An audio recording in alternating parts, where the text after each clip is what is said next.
Di awal cerita, kita diperlihatkan oleh dua orang perampok yang berada di kedai kopi. Perampok ini bukanlah sembarang perampok, karena mereka bekerjasama dengan pejabat untuk memeras uang rakyat. Setelah sekian lama perampok itu menunggu, lalu datanglah seorang wanita cantik. Dia adalah pemilik kedai kopi tersebut. Tidak lama setelah itu, kedua perampok tersebut dikagetkan oleh seorang anak yang berada di bawah meja. Di sini, si perampok masih belum curiga. Lalu, si wanita itu memperkenalkan suaminya yang berbadan cebol kepada perampok.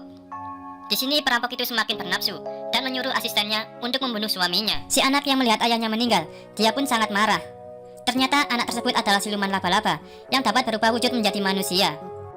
Dan akhirnya dua perampok itu langsung diajar habis-habisan, hingga asistennya mati dan menjadi wadah penetasan anak siluman laba-laba itu.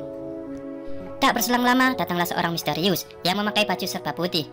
Nah, orang tersebut membawa benda pusaka yang berisi inti kekuatan Raja Siluman yang masih bisa diselamatkan setelah kalah bertarung dengan ketua perguruan Wuying. Namun rumornya, sang ketua terluka parah dan menghilang begitu saja. Jadi dengan demikian, Raja Siluman pun dilepas hingga merasuki pikiran, jiwa, dan raga si ketua perampok tersebut. Hari pun berlalu, dan terlihat seorang pria yang bernama Zotong yang menyelamatkan seorang wanita yang bernama Xioli yang mendapat tindasan dari Wuji yang merupakan anak dari si pejabat korup. Sedangkan Zotong merupakan anak dari gubernur kota tersebut. Namun dia memiliki hati yang baik dan tidak menyukai penindasan. Di sini Wuji pun takut kepada Zotong dan menerima hukumannya. Xioli yang mengaku sebatang kara pun langsung mengikuti Zotong kemanapun dia pergi dan memanggilnya dengan sebutan bos. Lalu saat Zotong lagi bersantai, tiba-tiba didatangi Wuji sambil membawa hadiah untuk permintaan maafnya. Awalnya Zotong menolak pemberian Wuji, tapi Wuji berkata bahwa di dalamnya ada pahatan kuno yang sangat berharga dan langka. Melihat si Wuji terus memaksa, akhirnya Zotong pun menerimanya. Keesokan harinya, saat Zotong baru pulang dari misinya, tiba-tiba terjadi keributan di istana ayahnya. Karena sang ayah disebut mencuri kristal berharga milik kaisar, hingga utusan kaisar pun datang untuk melakukan pengecekan. Dan benar saja, setelah istana digeledah, kristal curian itu ditemukan berada di dalam patung hadiah dari Wuji yang sebelumnya diberikan kepada Zotong. Singkatnya, Wuji sejak awal berniat untuk memfitnah Zotong, sekaligus menjadikannya kesempatan itu untuk menjadikan ayahnya menjadi gubernur, yang sebelumnya dimiliki oleh ayah Zotong. Utusan kaisar pun marah melihat barang curian tersebut, hingga memutuskan untuk memenjarakan ayah Zotong sambil menunggu untuk dieksekusi hukuman mati. Saat itu juga, ayah Wuji resmi menggantikan ayah Zotong untuk menjadi gubernur. Sedangkan Zotong sendiri langsung dipukuli hingga babak belur. Hingga saat ingin dibacok, tiba-tiba Zotong menghilang begitu saja, hingga semuanya terkejut. Ternyata itu semua ulah Xioli. Ternyata Xioli adalah salah satu anggota dari perguruan Wuying. Meskipun kemampuannya masih belum setingkat keempat master, tetapi kekuatan uniknya adalah dapat bergerak secepat kilat. Akhirnya Zotong pun terselamatkan. Malam pun tiba, hingga Zotong pun terbangun dan bingung dia berada di mana. Sedangkan Xioli pun pergi, karena biar dia tidak diketahui jati diri dia yang sebenarnya. Sementara itu, di tempat perguruan Wuying, berkumpullah keempat master yang sedang berdiskusi tentang hawa keberadaan Raja Siluman yang semakin berbahaya. Dan mereka pun masih kesulitan dan bingung menemukan ketua yang hilang bersama dengan benda pusaka perguruan Wuying yang bernama Daunjing yang berada di dalam tubuh sang ketua.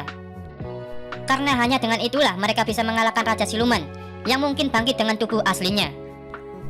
Di saat itu pula, gubernur baru yang korup ini didatangi oleh ketua perampok sesuai perjanjian mereka waktu itu untuk membagi hasil dari rampasan uang rakyat. Tapi si gubernur tidak tahu kalau si ketua perampok ini sudah dirasuki inti kekuatan Raja Siluman yang siap melahapnya. Tanpa waktu lama, akhirnya hal itu pun terjadi. Sang Raja Siluman pun langsung berpindah tubuh ke gubernur agar ia dapat memiliki kekuasaan yang lebih untuk menemukan benda pusaka perguruan Wuying. Karena siapapun yang mendapatkannya akan mampu menguasai keempat aliran kungfu terkuat yang akan disatukan dengan kekuatan kegelapan sang Raja Siluman. Waktu pun berlalu, Zotong pun kini hidup sebagai gembel yang lontang-lantung di luar kota dan sembunyi dari kejaran gubernur. Ia pun terpaksa bermalam di tempat yang kumuh bersama para gelandangan yang lain. Di sana ia melihat seorang gelandangan tua yang dijauhi karena terlihat sekarat.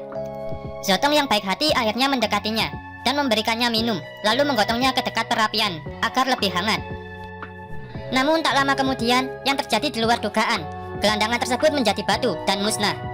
Lalu tiba-tiba di belakang muncullah kakek berjubah putih memberi Zotong sebuah benda pusaka. Iya, itu adalah Dunjia, yang artinya kakek itu adalah ketua perguruan Wunjing yang menghilang. Jadi sebelum si ketua pergi menghilang ke kayangan, sang ketua pun menjelaskan sebuah filosofi yang pada intinya bahwa Dunjing ini adalah sumber dari seluruh elemen kungfu. Siapa yang dapat memanfaatkannya, maka ia akan menjadi yang terkuat. Setelah itu kakek tua tersebut menghilang dan Zhao Tong tersadar dalam keadaan melayang. Saat Zhao Tong hampir terjatuh, di situ tanpa sadar dia sudah mewarisi kekuatan legendaris, hingga yang ada di sekitarnya pun melayang tanpa di luar akal sehatnya. Namun di sini Zhao Tong belum terlatih untuk ilmu tersebut, hingga akhirnya ia tersungkur di bawah kolong sebuah patung. Keesokan harinya di ibu kota, gubernur yang sudah dirasuki Raja Siluman mengadakan upacara hukum mati kepada ayah Zhao Tong. Untungnya Zhao Tong tepat waktu kembali ke ibu kota untuk menyelamatkan ayahnya dari hukuman mati. Ia pun bertarung dengan modal nekat, walaupun dia belum bisa memanfaatkan kekuatan Dun Jia dengan maksimal. Hingga akhirnya dia pun habis dengan ditusuk-tusuk. Tapi itu pun belum selesai. Tiba-tiba darah yang keluar kembali masuk, dan dia segar bugar kembali. Melihat itu pun sang Raja Siluman tersenyum, lalu salah satu pelayannya, sang manusia putih turun untuk menyerang Zoton. Bertepatan dengan itu, datanglah keempat Master Wu Yin dan Xiaolin untuk menyelamatkan Zoton, hingga pertarungan sengit pun terjadi. Namun di tengah-tengah pertarungan, sang Raja Siluman pun turun tangan dan yakin di dalam tubuh Zoton terdapat daun jin yang selama ini dia cari. Para master pun membawa pergi Zoton, sementara Zoton melihat ayahnya yang dihabisi oleh sang Raja Siluman tepat di depan matanya. Zoton pun berhasil selamat dan dibawa ke tempat rahasia perguruan Wu Yin. Setelah Zoton sadar, para master pun memperkenalkan dirinya, termasuk Xiaolin yang meminta maaf karena tak jujur siapa dia sebenarnya. Para master pun tahu bahwa Zoton telah dipilih oleh ketua Wu Yin untuk mewarisi Dun Jia. Di sini para master bertekad untuk melatih Zoton agar bisa mengalahkan Raja Siluman. Akhirnya pelatihan pun tiba. Pertama-tama Zoton diperlihatkan jurus oleh Master Wu Yin dengan gerakan dasar yang memukau. Dan bergantian keempat master tersebut melatih Zoton, hingga saatnya Zoton memperlihatkan kemampuan yang sudah diajarkan oleh guru Zoton.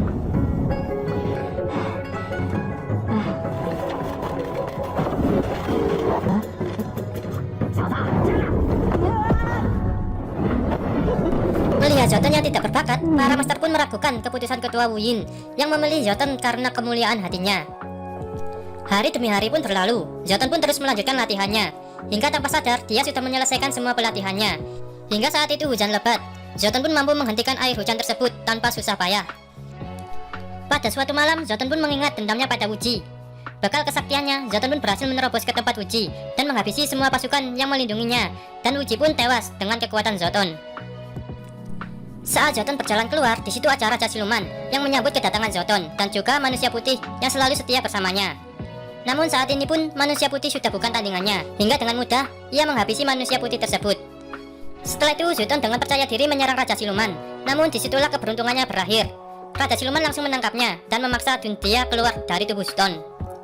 Seketika Dun Jia telah menyatu dengan tubuh Raja Siluman, dan saat ingin membunuh Zoton, hal yang tak terduga pun terjadi. Tiba-tiba Xiaolin melompat dan menjadi perisai bagi Zoton, hingga dia terluka sangat parah.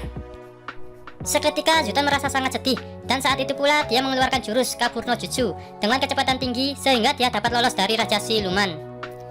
Tapi dia merasa sangat bersalah karena keegoisannya, membuat Xiaolin terluka parah dan meninggal saat di perjalanan. Sesampainya di markas rahasia, semua master hanya bisa bersedih dan tak percaya dengan kelakuan Zoton. Sementara di saat yang bersamaan, Raja Siluman langsung ke sebuah tempat makam kuno, yang dimana terdapat tubuh aslinya tersegel, yang tak lain adalah naga kabut kegelapan. Di markas Wu Yin, para master merasakan bahwa segel akan segera terbuka. Mereka pun segera berangkat, namun tidak dengan Zoton, karena salah satu master melarangnya, sebelum dia bisa memahami kalau kekuatan besar dalam dirinya bukan untuk kepentingan dirinya sendiri, seperti balas dendam dan sebagainya. Karena sekarang masalah jadi semakin besar dan membahayakan nyawa penduduk, hingga Zoton pun dilumpuhkan dengan segel terkuat dari salah satu master. Dan hal yang ditakutkan pun mulai terjadi. Penduduk ibu kota mulai dilahap oleh iblis dan Raja Siluman. Akhirnya keempat master pun berhasil sampai ke tempat makam kuno, dan tanpa jurus Nyoncat no Jutsu, mereka pun langsung menyerang Raja Siluman tersebut. Tapi begitulah, meskipun keempat mereka bersatu, tapi si Raja Siluman yang telah mendapatkan Dun Jion bukanlah tandingannya. Setelah itu salah satu master melempar kapak yang cukup besar ke Raja Siluman. Namun disitulah Raja Siluman menampakkan wujud aslinya, yaitu naga kabut kegelapan berintan merah.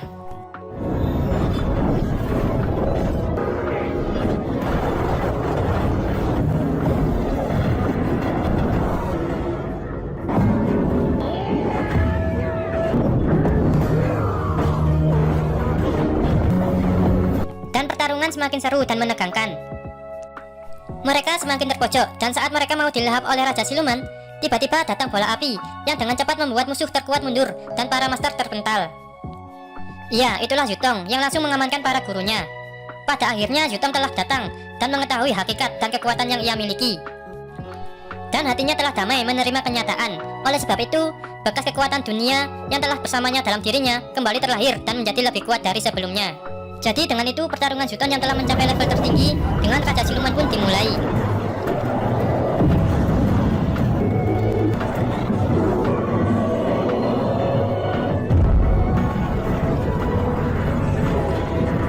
Hingga akhirnya Yutong berpura-pura diam, dan di saat si naga kegelapan melahapnya, dan di saat itulah saat yang tepat bagi Yutong untuk langsung menyerang dari inti kekuatan sang Raja Siluman.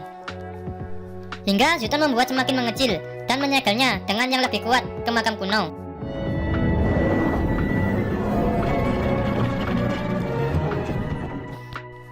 Setelah selesai, dia pun kembali meminta maaf kepada keempat master yang telah melatihnya dengan jiwa, raga. Dan singkat cerita, ibu kota kembali damai dan Yutong kembali ke rutinitasnya. Tapi seketika salah satu master pun datang dan meminta bantuan untuk mengalahkan siluman di Sungai Nil. Dan saat itu pula film pun berakhir.